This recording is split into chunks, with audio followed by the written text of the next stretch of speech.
She didn't scream when the whip fell. She learned long ago that pain can't break what's already shattered.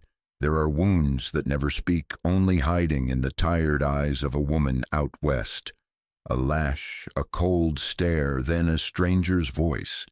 These things can rip open a silence folks call fate.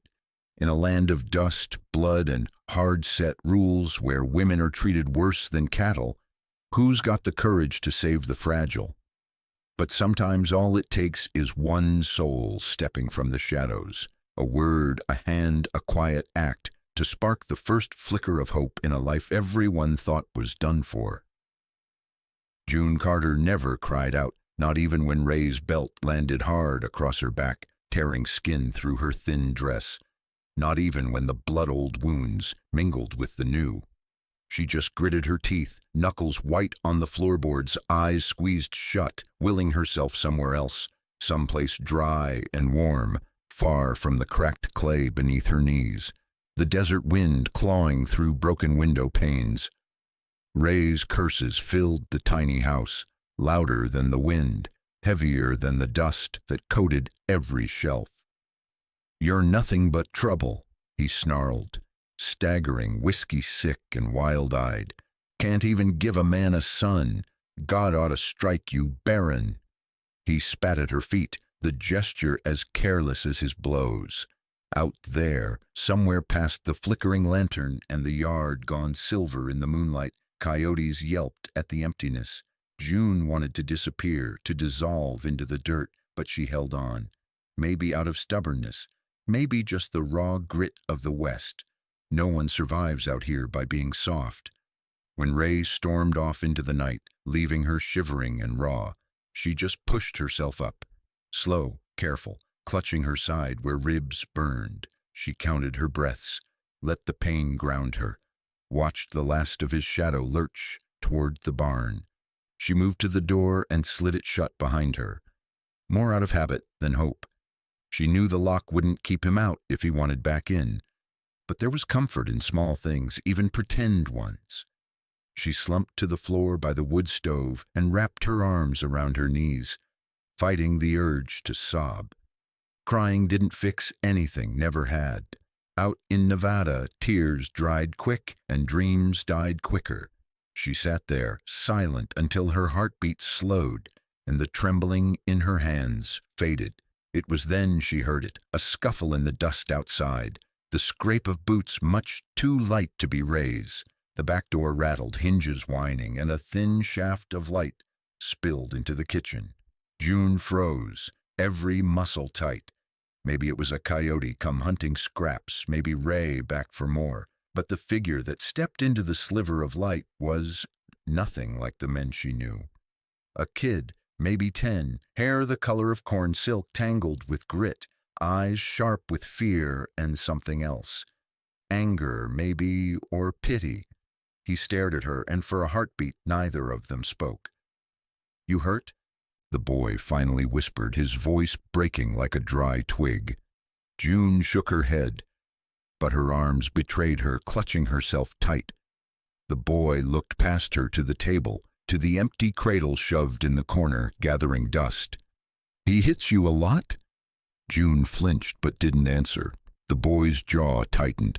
"My mama got hit too," he said, voice low. "Didn't make her bad, made him a coward." Before she could answer, the front door slammed so hard the walls shook. Ray's boots thundered down the hall, face red as the Nevada dust, eyes wild. "Who the hell are you?" Ray roared, shoulders heaving, belt dangling from his fist. The boy stepped in front of June without a pause, scrawny frame shaking, but steady.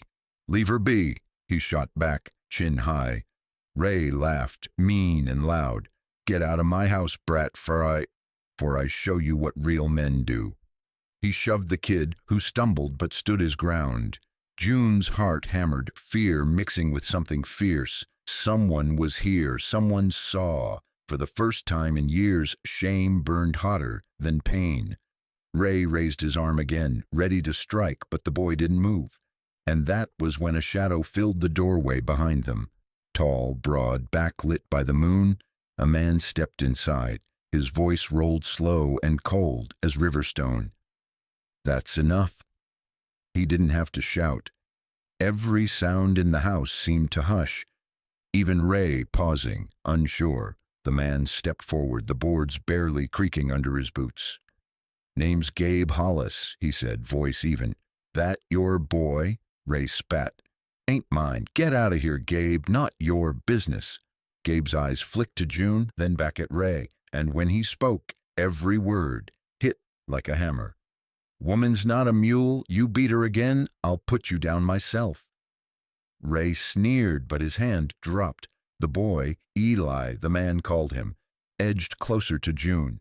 Ray fumed, but Gabe's presence filled the room like thunder, his silence promising more than any threat. For a moment nobody moved. The world held in that thin, shivering balance between fear and something else, hope, maybe, or the first spark of it.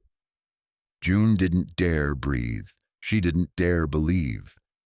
But as Gabe stood there, calm and unshakable, and the night pressed close around the battered little house, something inside her shifted, a hairline crack in the stone, a tiny, dangerous hope that maybe, just maybe, she wouldn't have to live like this forever.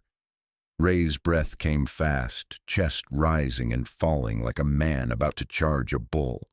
But for once, his bluster wasn't enough.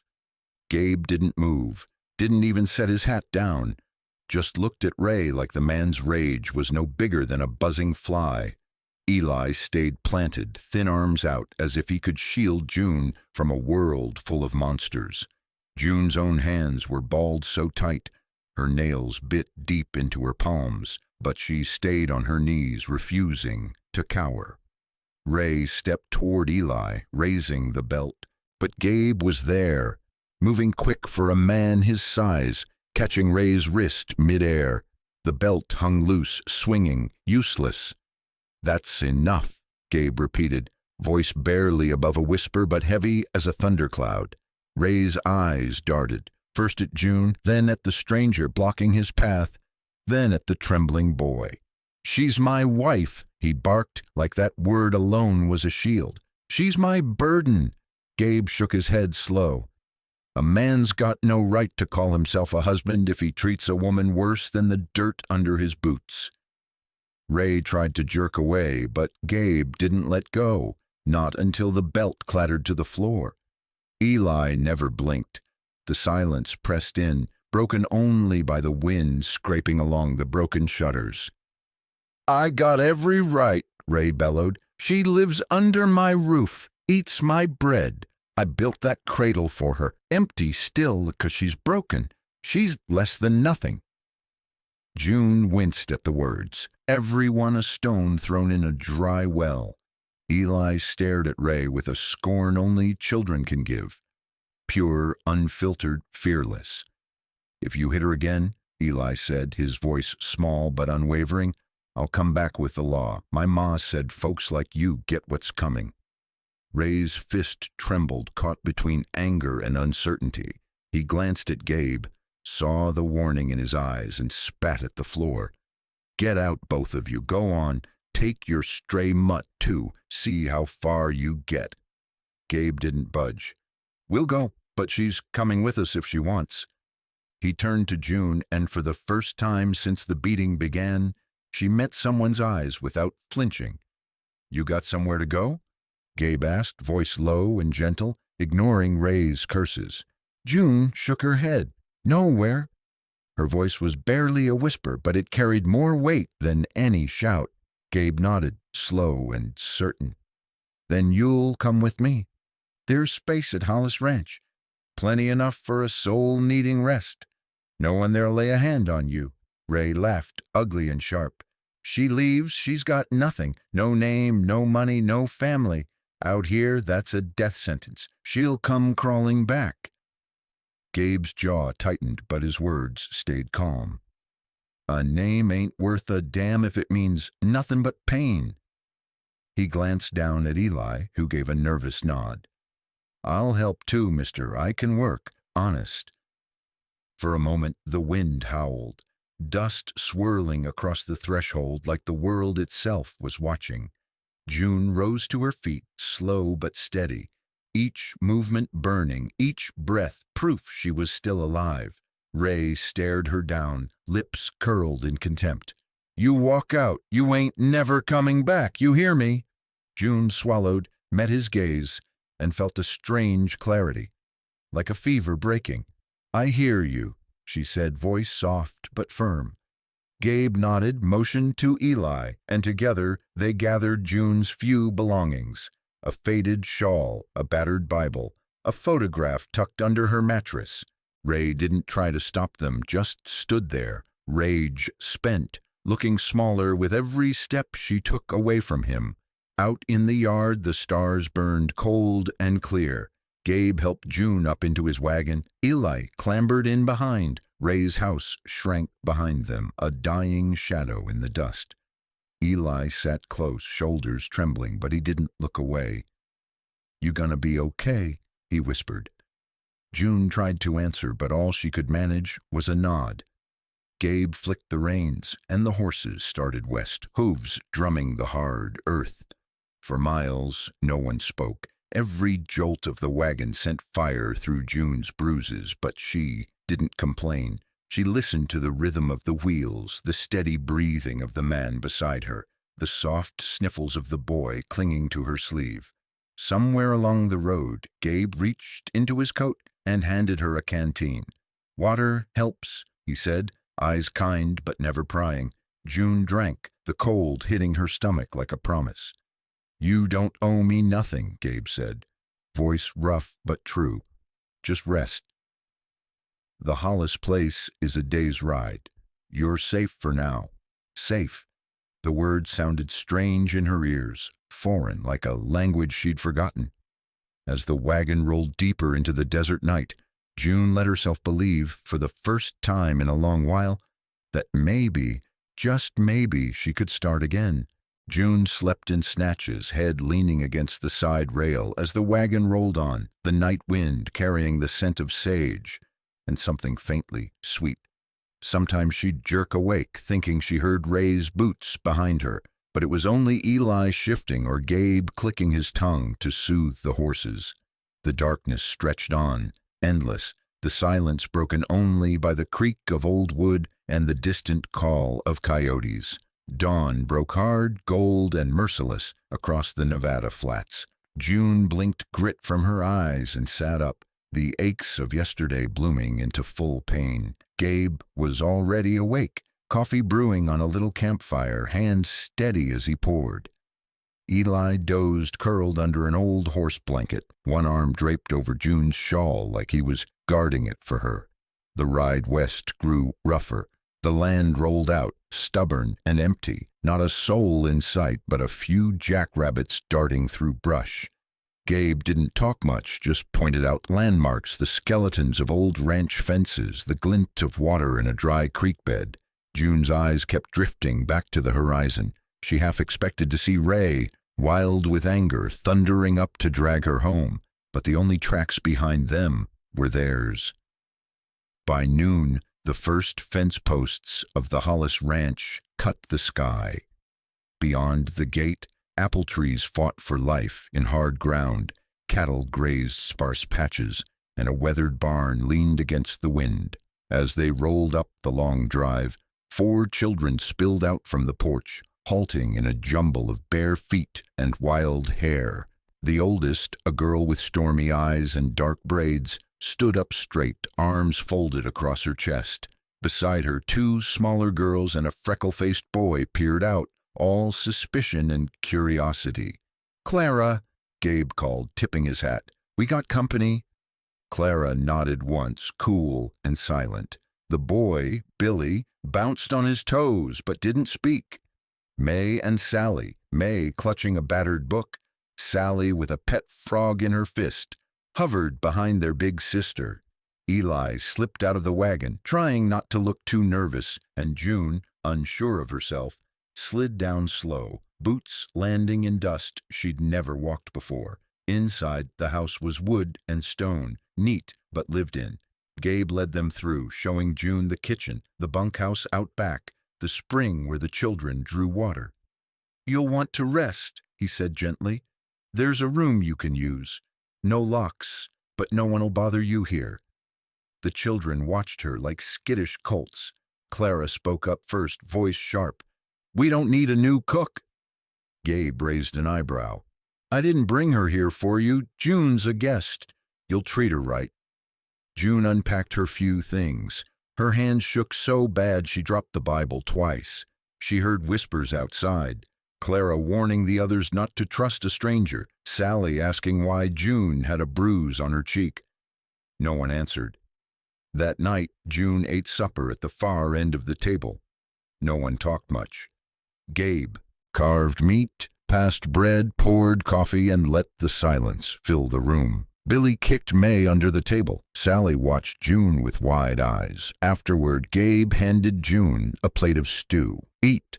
You're safe here," he said, and though June wanted to believe him, she kept glancing at the door, half expecting Ray's shadow to appear. After supper, June slipped out to the porch. The sky above the ranch was wide, painted in bands of purple and fire. Gabe joined her, arms folded, gaze set on the horizon.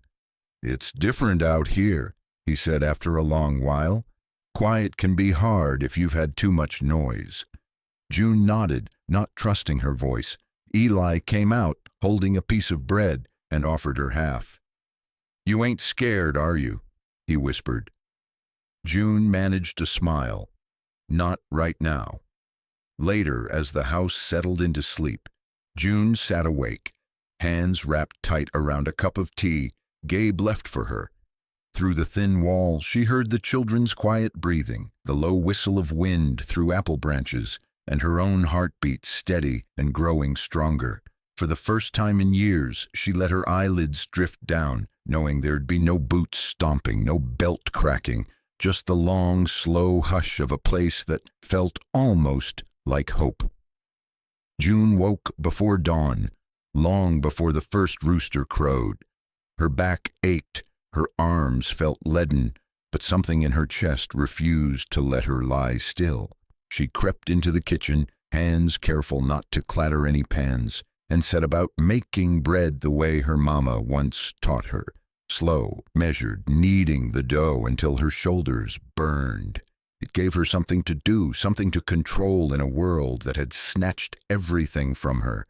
Out the window the yard shimmered with dew. Gabe was already out by the corral, his silhouette tall in the mist, swinging a saddle up on a restless colt.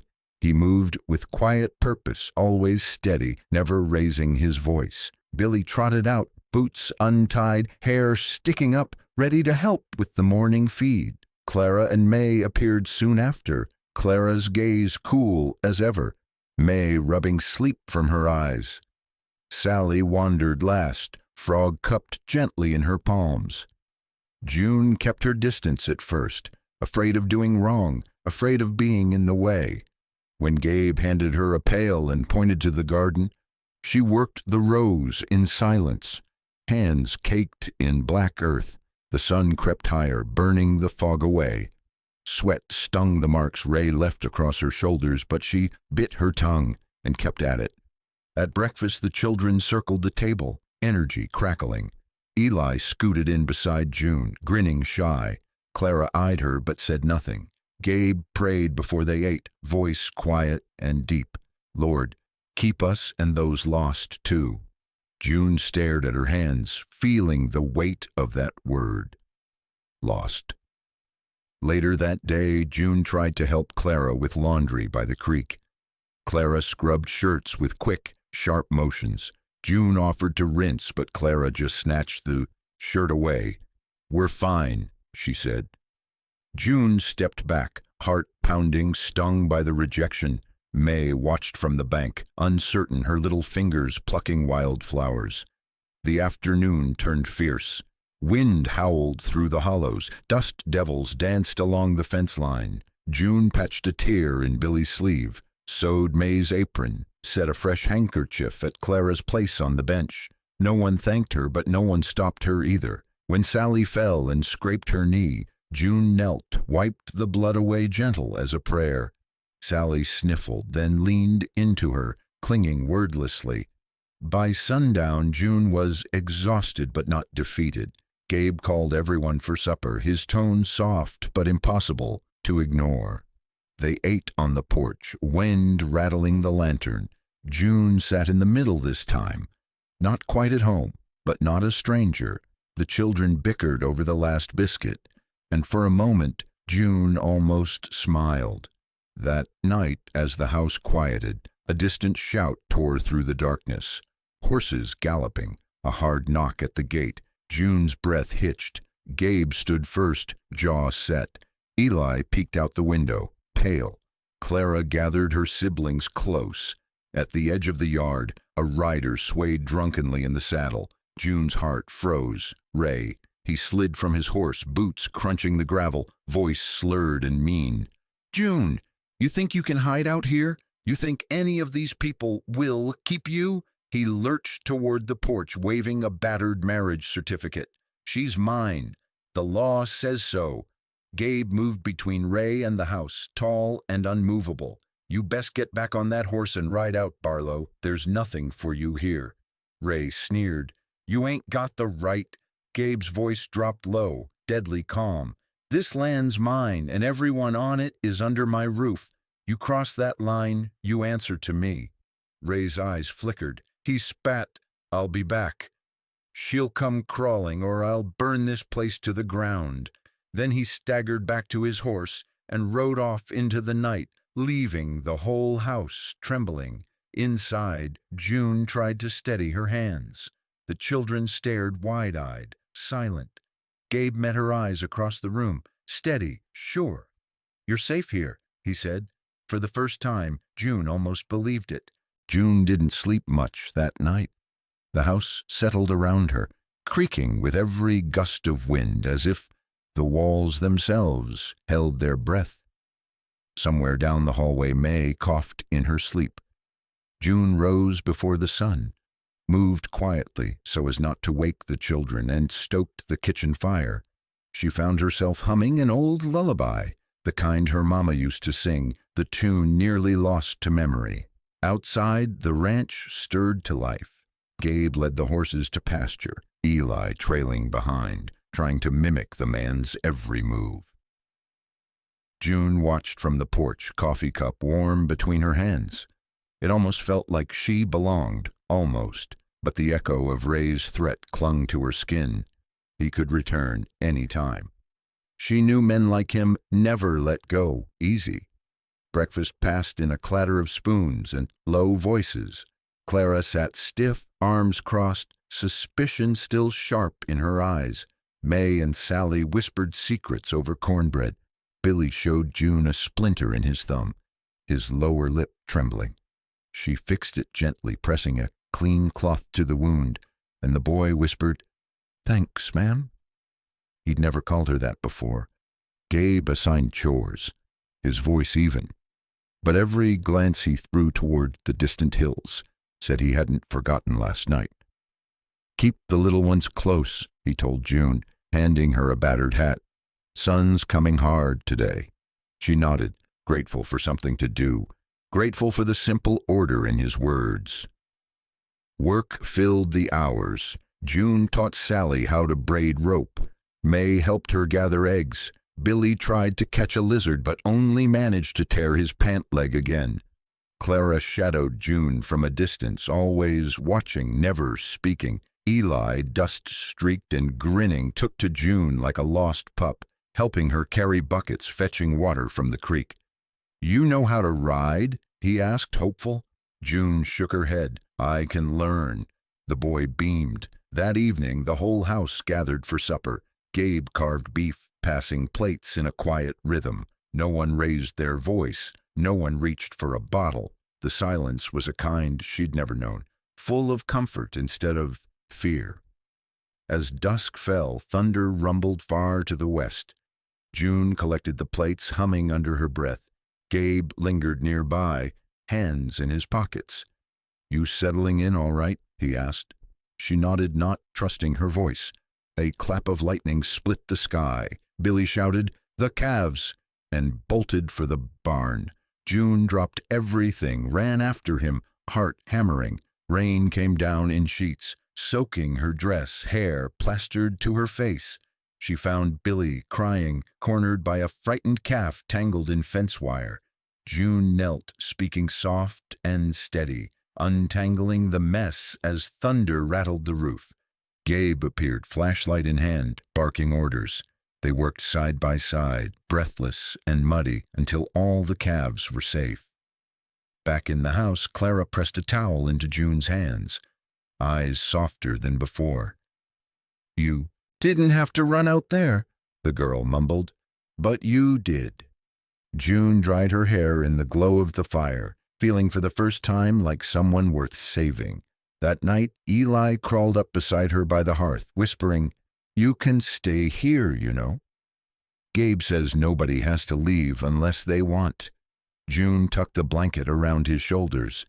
"Maybe I want to stay, Eli." The boy grinned, closing his eyes. Upstairs, Clara lingered in the hallway, watching June from the shadows. When she thought no one saw, she tucked June's handkerchief, the one left on her bed, under her pillow. Outside, the storm raged, but inside, something softer had begun to grow. June looked around at the flickering light. The faces turned toward her and thought, maybe, just maybe, home wasn't a place. It was people. The next morning dawned heavy and gray. June woke to the thud of boots on the porch. Her hands stilled in the wash basin. Every muscle remembered fear before her mind did. She caught Gabe's eye through the kitchen window. He was already out front, back straight, jaw set. She dried her hands, steeling herself. Whatever storm was coming, she wouldn't flinch this time. It was Ray.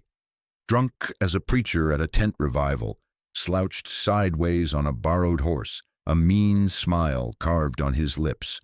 "Come out, June," he called, voice raw from whiskey and rage.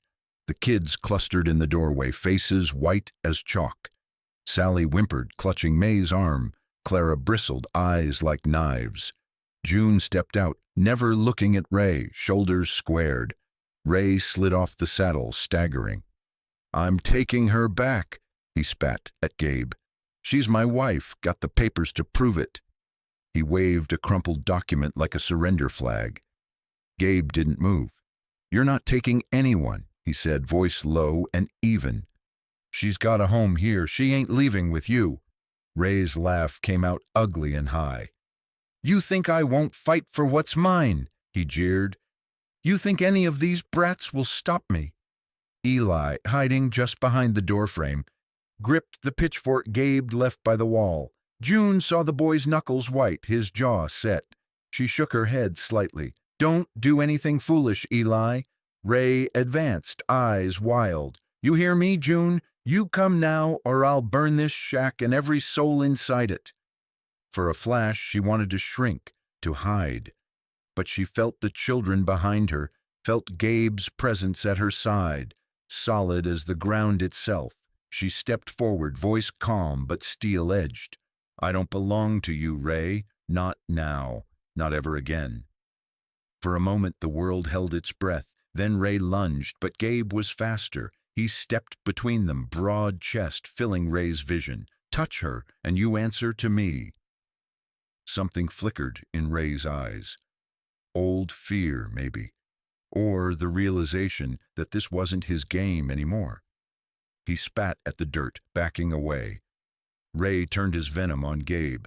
"You'll regret this, Hollis. I'll see you ruined." Then he looked at June, voice dropping to a growl. "I'll come back. I always do." With that, he swung up into the saddle and rode off, leaving dust and dread in his wake. June's legs trembled. Gabe reached for her, but she steadied herself before he could touch her arm. She glanced at the children, Billy, May, Sally, Clara, even Eli, who'd come out with the pitchfork raised high now that Ray was gone. They all looked at her with a new kind of fear. Not for themselves, but for her. That shook June more than any slap or threat Ray had ever dealt. Inside, the house was quiet. June sat on the edge of the bed, tracing the old scars on her arms. She'd never let the children see them before. But tonight, When Sally crept in, wide-eyed and shivering, June lifted the blanket and let her crawl close. "Are you scared?" Sally whispered. "I was," June replied, "but not any more." Gabe watched them from the hallway, a shadow in the lamplight. He didn't speak, just left a mug of tea by her bedside and went to check the locks. When he returned, he sat by the window all night, shotgun across his knees. June watched him as sleep finally crept in, grateful for his silence, for the safety his presence brought. She'd never had anyone guard her dreams before. The next day brought no peace. The ranch felt haunted. Every noise, every passing shadow set nerves jangling. June threw herself into work, scrubbing floors, mending fences, teaching Sally to read, all with a restless energy she couldn't shake. Gabe was near her often, quiet but steady, like an anchor in a storm. At dusk, while the children gathered eggs, Clara lingered in the barn, braiding her own hair. June found her there, eyes red. "You aren't scared of him, are you?" Clara asked, voice almost accusing. June hesitated, then answered honestly, "I am, but I'm more scared of letting him hurt anyone else." Clara nodded, looking older than her years. "If he comes back, we'll help." June smiled, for the first time feeling something fierce blooming in her chest. Protectiveness, belonging, maybe even hope. That night, thunder rumbled again, but inside the Hollis house, June sat with the children by the fire, reading aloud from an old book. Gabe listened from the shadows, his gaze never far from the windows. When the youngest fell asleep against her shoulder, June stroked her hair, promising silently she'd do anything to keep them safe. The storm could howl all it wanted outside, inside. They had each other, and that was enough. June woke before sunrise to the hush of wind and the distant low of cattle.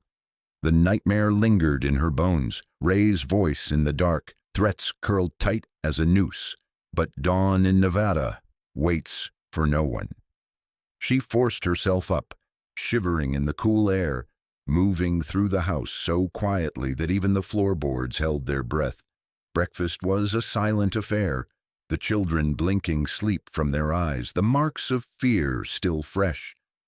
Gabe sat at the end of the table, eyes shadowed, voice softer than usual. "Gonna be fence mending today," he announced. "Billy, you're with me. May, you help Clara with the laundry. Sally, stick close to June." June nodded, squeezing Sally's hand under the table. The child squeezed back, not saying a word. The day rolled on in small chores, the kind that built calluses and wore out old thoughts. June caught herself humming an old lullaby while hanging up linens, and Sally listened, eyes wide, as if the tune itself could ward off trouble. Eli trailed after June, carrying a bucket almost too heavy for him. "You think he'll come back?" he whispered, eyes darting toward the road. June set the bucket down, kneeling to his level. "Maybe," she said, honest as dust. "But we're not alone here, Eli, not anymore." He seemed to believe her, or wanted to.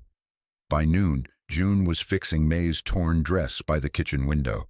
Billy burst in, cheeks flushed from sun and wind. "Pa says you ride better than most men," he blurted out. June snorted softly, not used to praise. "Most men don't ride for their lives," she replied, fingers never stopping. He grinned, some of the old light returning to his face. Later, she watched Gabe teaching Eli to curry the new colt. The man's big hands were gentle, patience running deeper than the creek out back. "Easy," he told Eli. "Animals don't trust words, they trust quiet." June watched the boy mimic every movement, soaking up Gabe's steadiness like the dry earth drinking rain. At supper, Clara dropped a bowl, shattering the calm. For a split second, silence stretched. June saw panic flicker in the girl's eyes, bracing for anger that never came. Gabe only sighed. "No harm done, Clara." "Next time, 2 hands."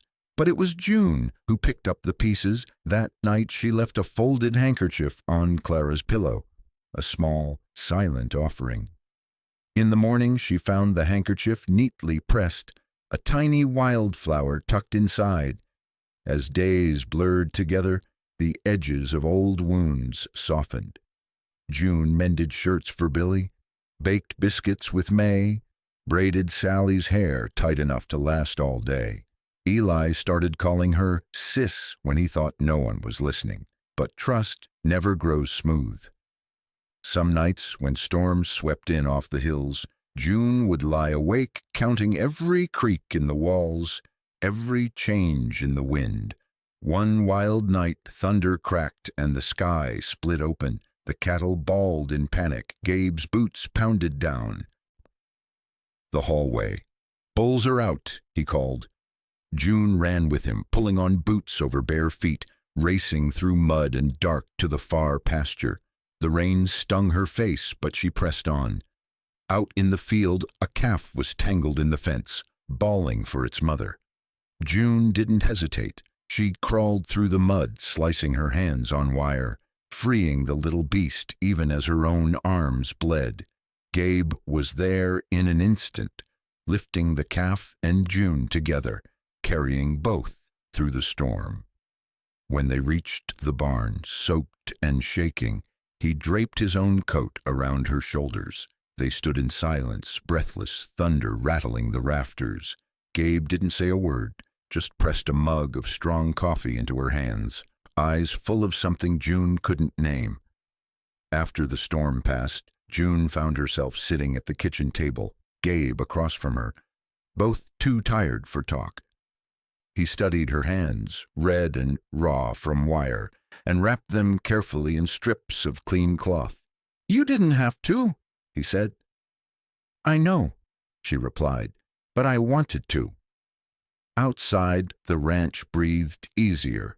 The children slept through dawn, dreaming peaceful dreams for the first time in weeks. For the first time, June believed she might belong, even if nobody dared say it out loud. June was splitting kindling behind the barn when she caught the smell of smoke, not from the kitchen stove or the branding fire, but something raw, wrong. Her heart hammered. She glanced up, catching a flicker of orange behind the grain shed. It was too early, too dry, too quiet for fire. She dropped the hatchet, boots crunching over dry earth as she crept closer. Through the slats, she saw a trio of rough men hunched in the shadows, oil can in one hand, match in the other. Ray's voice, low, slurred, sent a chill through her bones. "Burn it all. I want that bastard Hollis begging me for mercy." June ducked back, every instinct screaming to run, but instead she raced for the house. She burst through the kitchen door, breathless, startling Clara and May. "Find your pa, now." Her voice left no room for questions. Eli was outside with Gabe, repairing the corral. June tore across the yard, skirt flying. "Fire. Ray's back. He's not alone." Gabe's eyes narrowed, jaw clenching hard as stone. He tossed Eli a pitchfork. "You stay with the girls. Keep 'em inside. June, stay close." But June didn't listen. She ran with Gabe, the two of them closing in, just as the first match flared. Gabe barreled into the nearest man, fist flying, rage as old as the earth itself. June snatched a pail, doused the match before it could catch, then swung hard at another man's knees with the handle. The third man lunged for her, but Eli, face white as chalk, pitchfork gripped tight, appeared at her side. "Get away," he shouted, voice cracking but fierce. The attacker hesitated just long enough for Gabe to knock him flat. The fight was short but wild. Ray's men scattered, one limping, one howling, the last crawling off through the dust. Ray himself stood, shoulders heaving, a broken bottle in hand. He stared at June, eyes wild, spit flying from his lips. "You think you can steal my life? You think these people care about you?" Gabe wiped blood from his mouth, voice flat. "You're not welcome here, Ray. Not now, not ever. Touch my land again and I'll bury you so deep they'll never find you." Ray spat at the ground, but the fire in him was already dying. "You'll regret this, woman," he hissed at June, then staggered off into the dark, rage trailing behind him like smoke. June collapsed to her knees, hands trembling, tears stinging her eyes. Gabe knelt beside her, breathing hard. "You did good," he whispered, not as comfort but as fact. The children huddled inside, clutching each other, listening to the chaos die down. When June entered, Sally ran to her, sobbing into her skirts. Billy stared at her, awe and fear mixed in his eyes. Even Clara's sharp edges had softened. She handed June a clean towel for her bloody knuckles. Later that night, when the ranch was quiet and wounds were bandaged, Clara found June sitting alone on the porch, arms wrapped around herself. "You're not leaving, are you?" the girl whispered. June shook her head. Clara leaned against her, awkward but sincere. "I want you to stay. We all do." In the dark, under the big empty sky, June finally let herself breathe. The ranch wasn't safe yet, but for the first time, the danger was shared, not hers alone. She squeezed Clara's hand, a silent promise passing between them. Family, she thought, isn't always made by blood. Sometimes it's forged in fire. The days after the fire were a blur of sore muscles and blistered hands. June worked side by side with Gabe and Eli, stacking charred boards, sweeping up ash, hammering what could be salvage back into shape. The barn smelled of smoke for weeks, but the land itself seemed to sigh in relief. Rain came at last, hard and cold, flattening the dust, washing the scars of fire into the gullies. Billy and May ran out barefoot to stomp in puddles, hollering like wild things, mud streaking their cheeks. Sally, her small arms wrapped tight around June's waist, laughed for the first time in memory. That sound healed something in June she didn't know was broken. Clara, who'd held herself apart so long, watched the others with a face caught between suspicion and longing. When a storm broke a window in the attic, June was there with hammer and glass, working slow, careful, not asking for help, but not refusing it either. Clara hovered at her elbow, silent, finally handing June a nail, then two. When it was done, she stood awkwardly. "You don't gotta fix everything yourself," she mumbled. June smiled. "I know, but I want to." One morning, Gabe pressed a small bundle into June's palm, a necklace, silver chain, and turquoise pendant, worn smooth by years of worry. "Belonged to my wife," he said gruffly, gaze on the ground. "It's yours if you want it. You've earned it, keeping us whole." June's throat closed. She managed a nod, slipping the cool chain over her head, feeling the weight settle against her skin, a gift, a trust, a welcome she'd never dared dream. At supper that night, June found her seat already set near Gabe, right in the middle, not at the far end, not by the stove. Eli slid into the spot beside her, and Billy handed her the first slice of bread. No one said anything special, but their eyes were warmer, their voices softer, the family shape shifting to make room for her. Later, when dusk fell and the crickets started their slow, sweet chorus, Sally crawled into June's lap, thumb in her mouth, head on June's shoulder. "Mama?" The word slipped out, fragile as spider silk. The whole table went quiet. Billy looked away, but Clara's chin quivered, her guard falling. June's arms wrapped Sally tight. "If you want me to be, I will." Nobody said anything more, but in the hush that followed, June felt the last wall tumble down. For the first time, she belonged, not by blood, not by law, but by the fierce, quiet need they all shared, for something steady and safe. Outside, the wind rattled the shutters, but inside, laughter crackled soft and real. Eli grinned as Gabe told a story about a wild Mustang nobody could catch. Clara snorted at the punchline, surprising herself. Even June laughed, the sound strange and new in her own mouth. Later, as she tucked Sally and May into bed, Billy peeked in, his voice small. "Night, Ma." She kissed his forehead, heartbreaking and mending at the same time. Downstairs, Gabe watched her with quiet pride, eyes gentle in the lantern light. "Looks like you finally found your place," he said. June glanced around the old, battered house, the patched windows, the muddy boots, the worn table crowded with empty plates. She nodded, tears burning her eyes. "Yeah, looks like I did." But outside, somewhere in the dark, danger still lingered. June knew peace was fragile in the west. The next wind could bring trouble or hope. She only knew she wouldn't face it alone ever again. The morning Ray Barlow rode up to Hollis Ranch. The air felt wrong, thick, unsettled, as if the prairie itself was holding its breath. June caught sight of him first, a hunched figure slouched atop a borrowed horse, boots muddy, eyes rimmed red from sleeplessness and something crueler. Behind him trailed the town's sheriff, Willard, a broad man with an old grudge against Gabe Hollis, sharp badge glinting on his chest. Gabe was out fixing the north fence with Eli and Billy when the riders approached. June was on the porch, shelling peas with May and Sally when Ray called her name. He sounded almost polite, like he could swallow every ugly thing he'd ever spat at her if it got him what he wanted.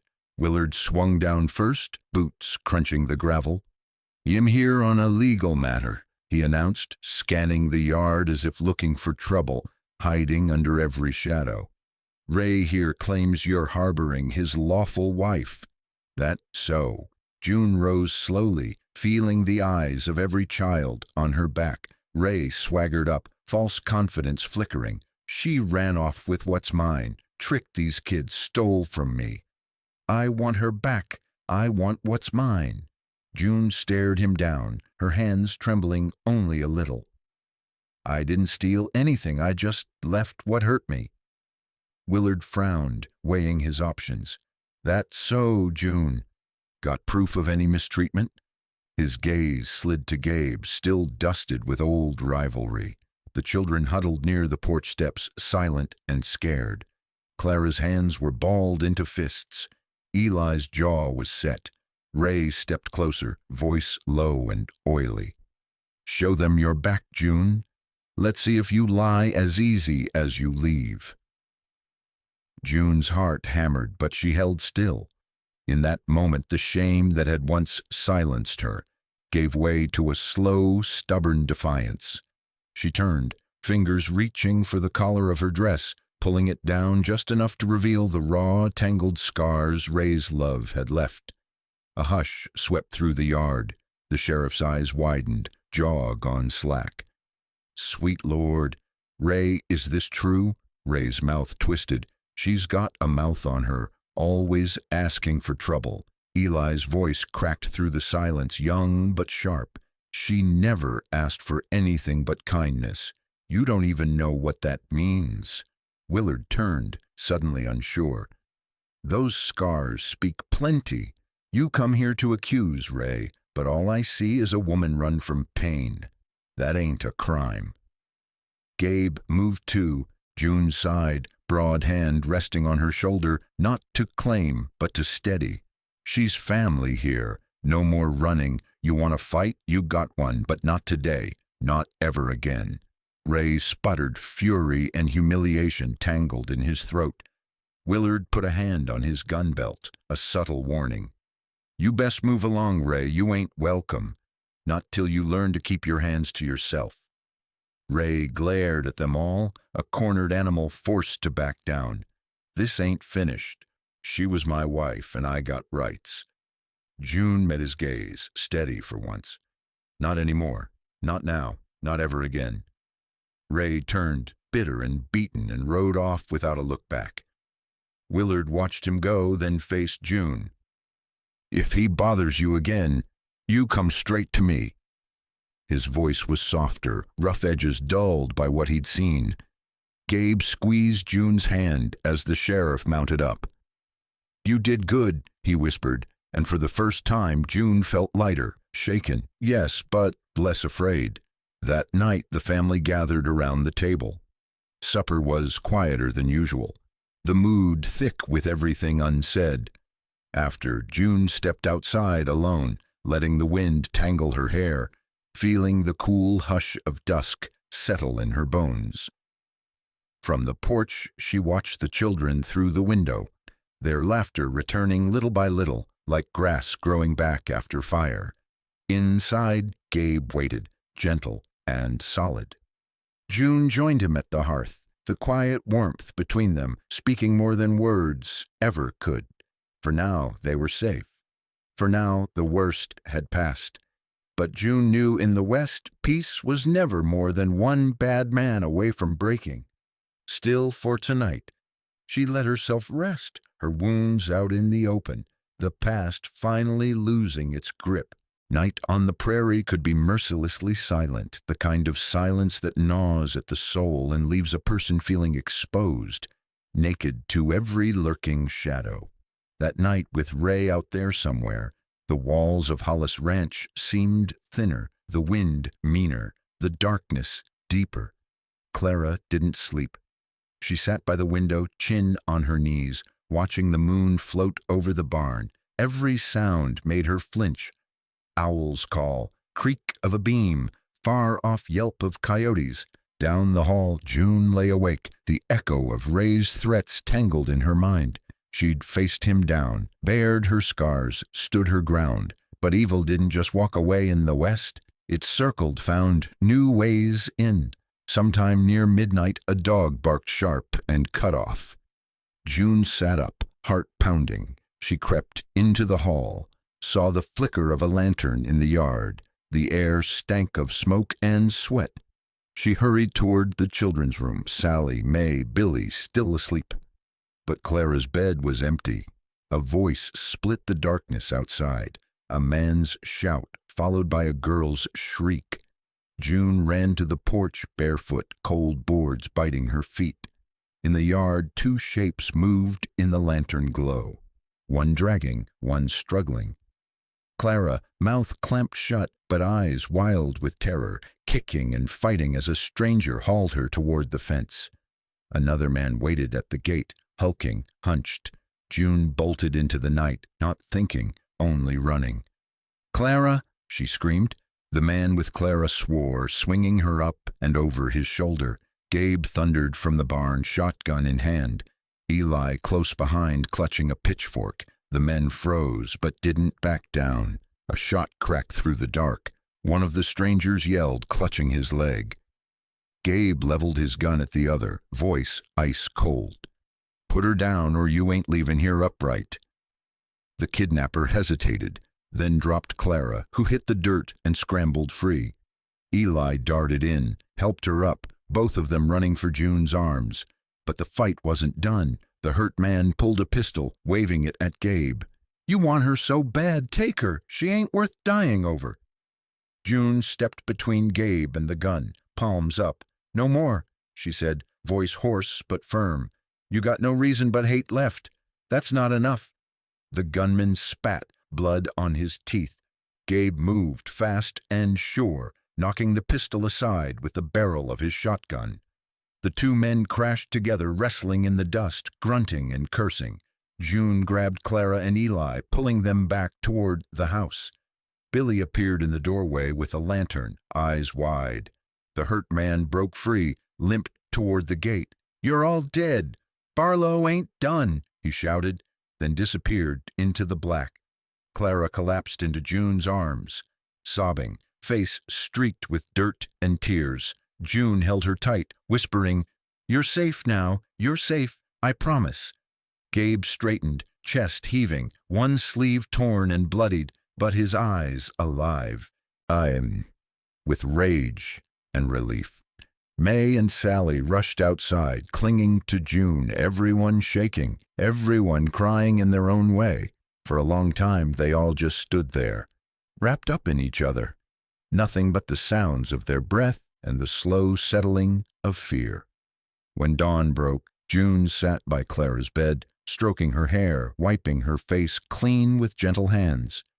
Gabe came in, sat beside her, and said softly, "You did more than most would. You brought her home." June shook her head. We all did. We keep each other. That's what family is now." Outside, Eli kept watch by the window, pitchfork across his knees.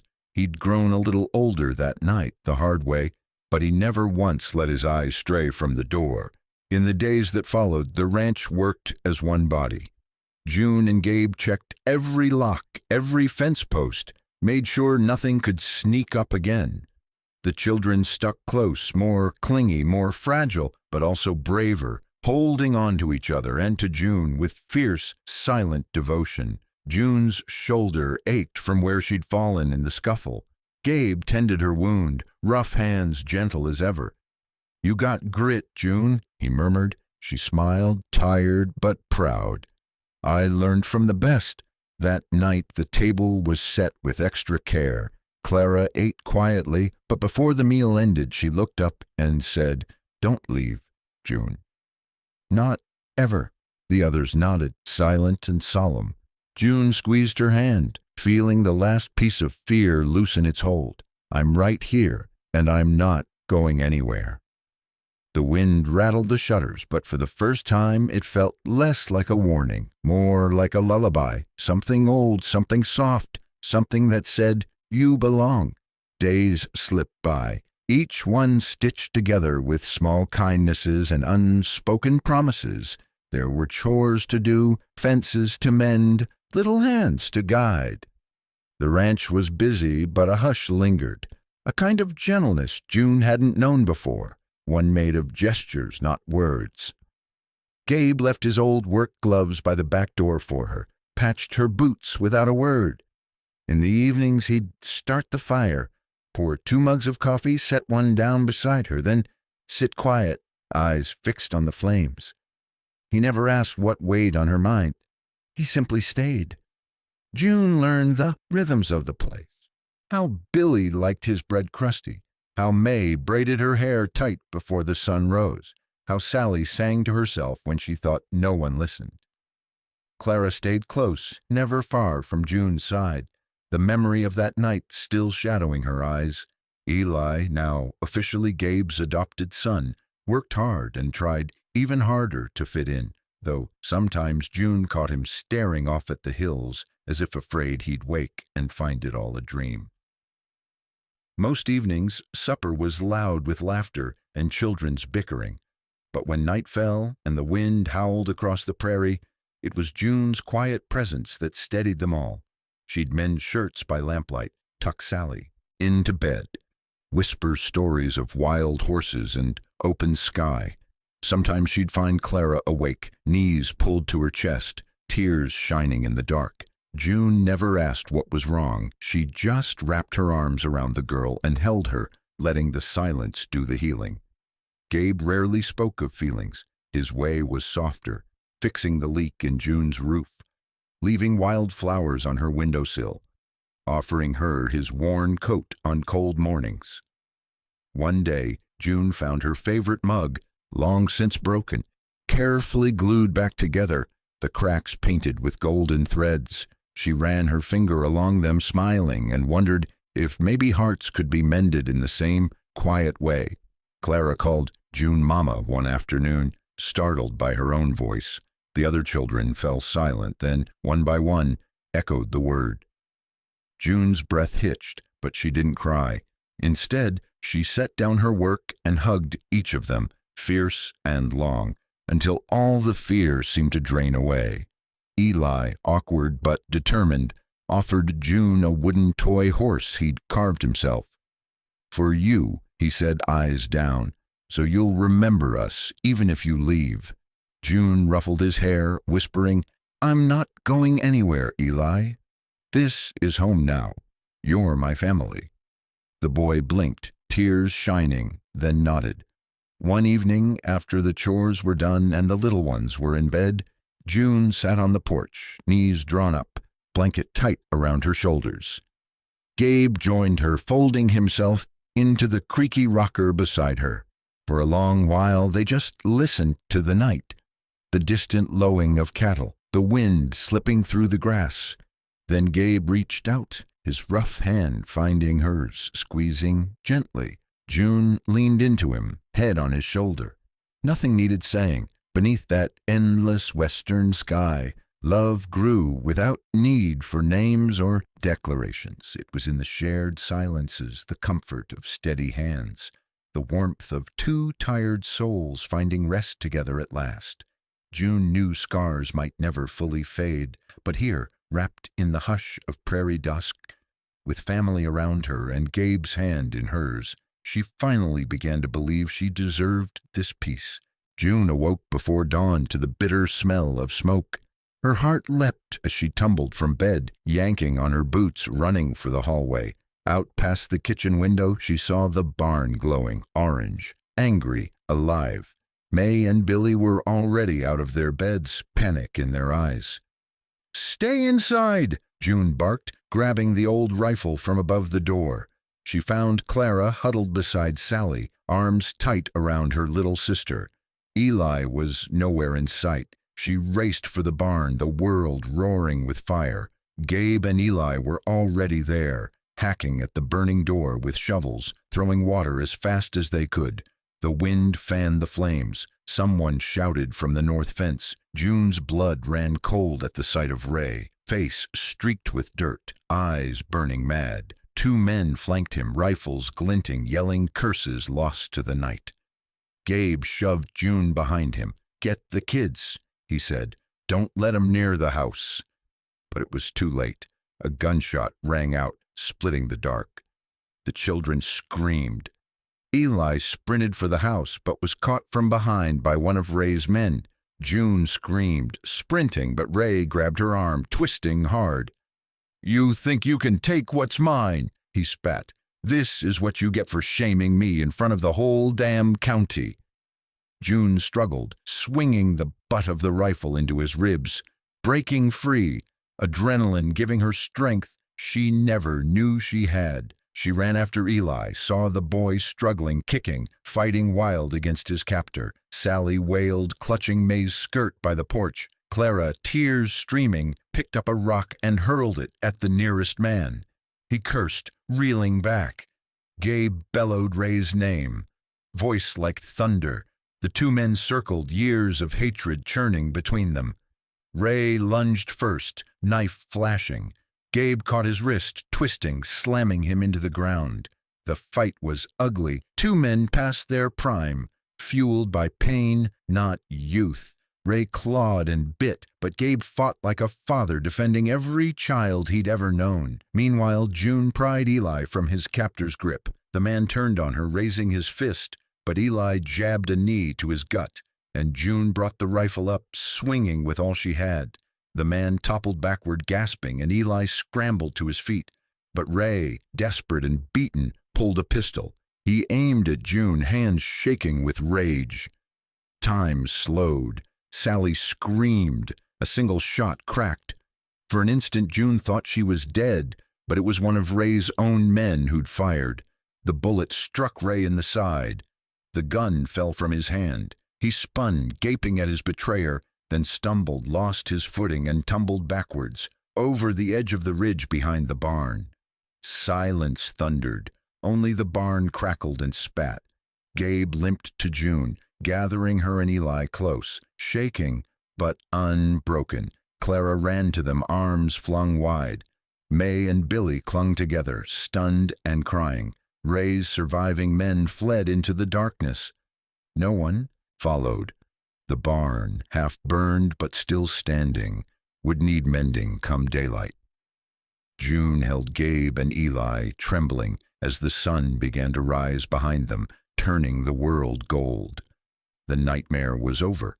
Ray was gone, carried off by his own violence, finally met by the fate he'd forged. Gabe, battered and bloody, looked at June with awe and gratitude. "You saved him," he said, nodding at Eli. June shook her head, tears spilling. "No, we all did. We saved each other." As the dawn broke across the battered Hollis ranch, June knew some scars would never leave. But with every hard-won breath, she understood what it meant to belong, and to be brave enough to fight for the ones you loved. When the sun rose over the Hollis ranch that morning, It painted every scar, every broken beam, every sooty handprint with gentle gold. June stood on the porch, her dress streaked with ash, arms wrapped around Clara and Sally. The smoke still curled up from the barn, but the worst of the fire had died with the night. Gabe moved slow, ribs bruised, but he smiled at June, a real smile, like something had finally lifted from his chest. The sheriff came at noon, hat in hand, boots heavy with dust. He listened to the tale of Ray's raid, the burning, the gunfire, the final betrayal. He found Ray's body at the bottom of the ridge, limp and crumpled, and just nodded. "That's the end of that," he said simply. "You all did what you had to. Sometimes the land buries its own trouble." For a time, everyone walked quieter. Billy carried a limp for a week from a burn on his ankle. Eli hardly let June out of his sight. Sally clung to her even in sleep, and Clara started leaving little wildflowers by June's bedside every morning. A thank you in the only way she knew how. But life, as it must, grew back. Gabe patched the barn. June and the children cleaned the soot from every board. And when the first rain came, it felt like blessing. June watched it fall, felt it cool her face, and thought of all the girls she'd once seen, broken and shivering on doorsteps, turned away because they didn't fit someone else's story. The Hollis Ranch changed after that. Word spread across the prairie about a woman who'd fought for her place, about a home where even the lost were welcome. At first, it was just one, Lila, a widow with a quiet baby, walking in from the sagebrush asking for a bed and a meal. Then it was another and another. Soon the old bunkhouse filled with laughter and children's shouts, and the kitchen glowed every night with the warmth of more than just fire. Clara grew taller, her face softer, her voice steadier. May learned to write her name and helped Sally plant wildflowers along the fence line, every color blooming bright against the battered earth. Billy took to fixing things, mending tools, and building little fences for the chickens. Eli, no longer just a stray, became a Hollis in name and in heart, a brother to them all. Gabe and June never spoke much about love, but it lived in the silences, when he'd leave his old coat for her on chilly mornings, when she'd mend his shirts without a word. Sometimes late in the evening they'd sit together on the porch, hands just touching, saying nothing at all. One autumn day, as the leaves turned and the air grew sharp, a girl with tangled hair and eyes full of storms arrived, leading her little sister by the hand. June knelt and smiled, opened the door wide, and let them in without question. "You're home now," she said, simple as rain. Years passed. Some children left, some stayed. The house never felt empty. June's hair silvered and her hands grew slow, but her voice, low and gentle, guided every soul who came seeking shelter. Gabe grew older too, but his laugh, once so rare, became the heartbeat of the house. They never spoke of what was lost. They only counted what they built, a home where scars faded. Kindness lingered and no one was ever turned away. And on nights when the prairie wind howled, June would sit with her family, her eyes on the door, ready, always, to welcome the next lost child, the next weary heart. Because in the Wild West, the hardest thing wasn't surviving. It was choosing again and again to let the light in. And the Hollis Ranch, for as long as June lived, would always be the place where the light stayed.